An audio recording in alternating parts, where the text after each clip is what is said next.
Not a matter of if, but when a crisis could turn your world upside down. I'm Roshini Rajkumar, crisis strategist, licensed attorney, and host of The Crisis Files. In each case file, we explore a real crisis or a ripped from the headlines controversy. My crisis squad and I are here to find solutions. Our suggestions and those of our guests are meant to empower you to handle your own crisis or prevent crises from happening. We do not provide legal, financial, medical, or PR advice for particular situations, but strongly recommend you seek out professionals to help your specific need. Our show's voice for wellness, Jamie Martin, is here. Jamie is the editor-in-chief of Experience Life, an award-winning health and fitness magazine with more than 3 million readers and is connected to the Lifetime brand. She's here for the case file, Help, I'm Sleep Deprived. Whether you ask medical doctors, sleep therapists, or your neighbor, everyone knows most people are sleep deprived. This simple but dynamic process is needed to help you regulate your body and function as a human being. Some call lack of sleep a national epidemic in America. Jamie, why are we all so sleep deprived? Well, I would start by asking, how are we spending most of our time? We're living in a culture that is 24/7 connected. In America, especially, productivity is the name of the game. And so often sleep is one of the first things we sacrifice in the name of productivity. But then it's also, because we're busy all the time, we sometimes go on lack of sleep because we want to be entertained, or it's our only free time is to stay up a little later at night and to spend some time like watching that favorite show or scrolling and catching up on social media. I'm a mom of 2. I will say my girls, as they're getting older, they're staying up later, and I just want a little bit of alone time. So personally, my sleep time is getting later and later as they're getting older, and that's affecting how much I'm sleeping. And I've noticed personally that that's a problem. So I'm not alone. There are statistics out there. There's a 2022 survey that about 1 in 10 people around America are saying they're not getting enough sleep. The CDC estimates that about a third of Americans are not getting enough sleep. But then you talk to sleep experts, as we've talked to at Experience Life many times, and they're estimating that as many as 7 in 10 of us are sleep deprived. Well, that kind of makes more sense. I mean, yes. You talk about your girls. I think there was a time when we were younger that being able to stay up was the thing. It was so cool. You were waiting to become a teenager so you could do that. I would sleep in on Saturdays until noon or 1. Now I wish I could do that. My body isn't able to do that, nor does my schedule allow for that. So in a way, we really need to rewrite the story when it comes to sleep. Yes. We have to set boundaries around our sleep, really, in so many ways. In the health and wellness world, sleep is now being compared with exercise and nutrition as an important factor in your health and well-being, if not the most important factor, because so much is happening in our bodies. We might be resting, we might be sound asleep, but our bodies are working really hard when we're asleep. And if we're cutting down on the time that we're sleeping, or if there's a sleep deficit because we don't have enough, or if there's sleep disruption, our bodies aren't getting the chance to do the work that really helps us maintain optimal health and well-being. I know, even just last night, as I had a crazy day because I'm getting ready for another trip, so many things, whether it was work, packing, doing a quick walk of the dog at 8 p.m., all of these things, I just got to this point where I hit a wall. Mm-hmm. And I just said, I need to go to bed now rather than keep on pushing through even another 15 minutes. I'll get up early, I'll get some other things done. So, your body does know. Absolutely. Our bodies will tell us. We have to be willing to listen to them. But there's so many factors in modern life that kind of prevent us from noticing. You think about back, not that long ago, before electricity. When it got dark out, you went to bed. That was kind of, you followed the patterns of nature and what was happening. The sun and the moon. The sun, the moon, all of those factors. And now we have, lighting in our homes. We have the blue lights on our devices that we can pick up at any time and scroll through. We're missing some of the cues for sleep. Like, yes, sometimes we hit that wall, but more often not that we can kind of ignore them or make excuses for why we're not going to bed. Let's talk about the blue light and screens, yes. Whether it's TV, your phone, other devices. Those are so disruptive. And I will say, even though I charge my phone in my office turned off, I will be in bed sometimes later at night or first thing in the morning, checking emails, doing some social media. And I know that's bad for me. How do we stop? Well, it's a choice, right? Where do we put our phones and what boundaries do we have even around our devices? Because they are so tempting. I read a statistic recently that said something like we pick up our phones 2,000 times in any given day. That's a crazy amount of times we touch our device. It's crazy, but also if you think about it, think about how connected they've become to our bodies. And so if we don't set some boundaries around them, we will just catch ourselves mindlessly scrolling. I don't know about you, but I will be like, oh, I'm going to go on this for 10 minutes, and all of a sudden 20 minutes have passed. Absolutely. It's so easy to get lost. So if we don't set those boundaries, especially around bedtime, that blue light affects some of our own like hormones and our rhythms that are released as we're supposed to be winding down and preparing to go to bed. So it really is dangerous. And you're right. Choice is the key. I know for me, when I am exercising, especially when I go out for a run, I don't take my phone with me. The only time I do is if I'm out of town and I have a bad sense of direction, so I take it with me in case I get lost. Right. But I love that time away from my phone. And I guess it just means I need to make more of those spaces in my daily life, in my week. Absolutely. Just what are the opportunities to set it aside? But especially when it comes to sleep, like how do we just know like an hour before bed, all of my devices go off? Or if you're going to watch TV, make sure it's across the room and the other lights in your home are dimmed so that you're starting to kind of set the stage for a better and more seamless route to bed.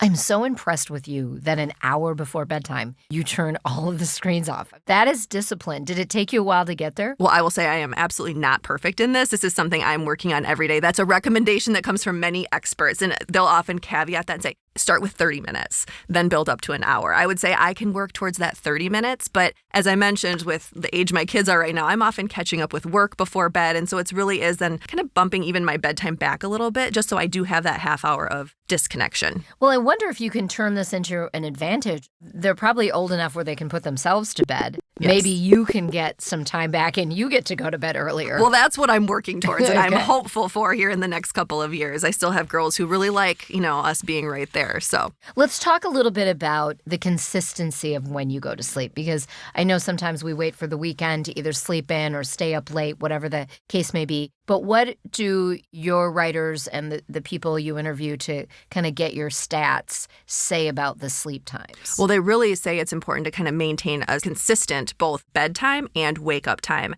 And typically and then keeping that within about a half hour on either side of it, just because that helps to set our circadian rhythms, which essentially our circadian rhythm is like this master clock that governs a lot of our biology in our bodies. It helps govern all of our different organs and all of these different things and how they all work together to ideally function optimally. The goal is to kind of keep those consistent times and ideally going to bed earlier and then waking up earlier. So, Henry Emmons is an amazing psychologist and psychotherapist that we work with in the magazine. And his thing is if you're going to bed around 10 and trying to get up around 6 or so, that's usually a really good time. And those first 4 to 5 hours of sleep are really the most critical. Our bodies are repairing themselves when we're sleeping. Yeah. They're repairing, they're resetting, they're healing. And those first 4 to 5 hours are really the most critical. One thing he said to us at one point on the podcast that I co-host is, if you do find yourself waking up at 2 or 3 in the morning, that can be frustrating. But if you got a good 4 to 5 hours before that, a lot of the hard work has been done. So go easy on yourself. Don't fret about it. Don't fret about it. Do it again the next night. Hopefully the next night you'll sleep through it. But he said, don't fret if you do find yourself waking up occasionally,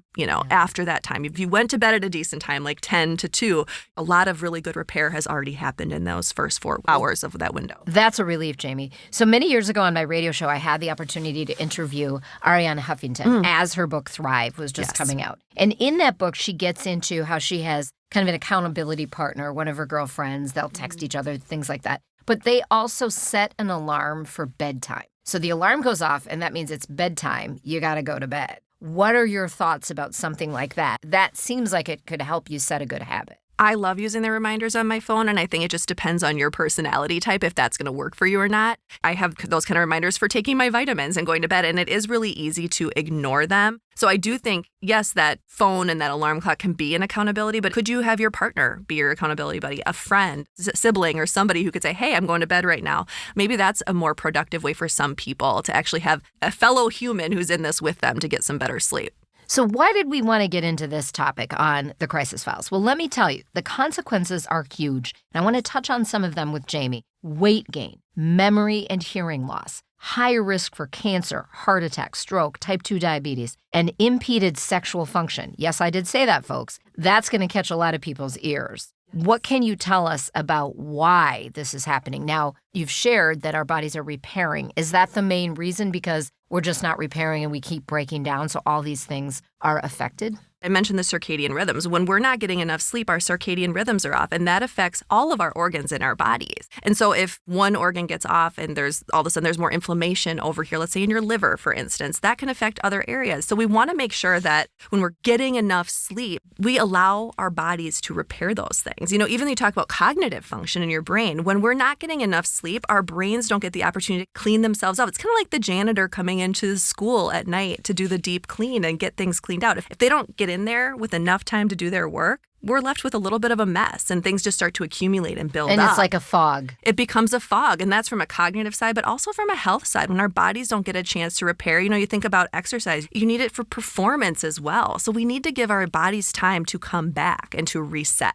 And when that's not happening, there can be greater inflammation throughout your body and including in your brain. And there can be all sorts of health consequences tied to just that. Our hormones are off when we're not getting enough sleep. All of those pieces. So when our hormones are off, that can affect our metabolism, which can cause us to gain weight. All of these pieces, it becomes a little bit of a snowball effect when we're not allowing our bodies the time and space to do this essential work that's really so important for our overall health and well-being. I kind of think of it as a washing or a cleansing because most of us are brushing our teeth 2-3 times a day, washing our face a couple times a day.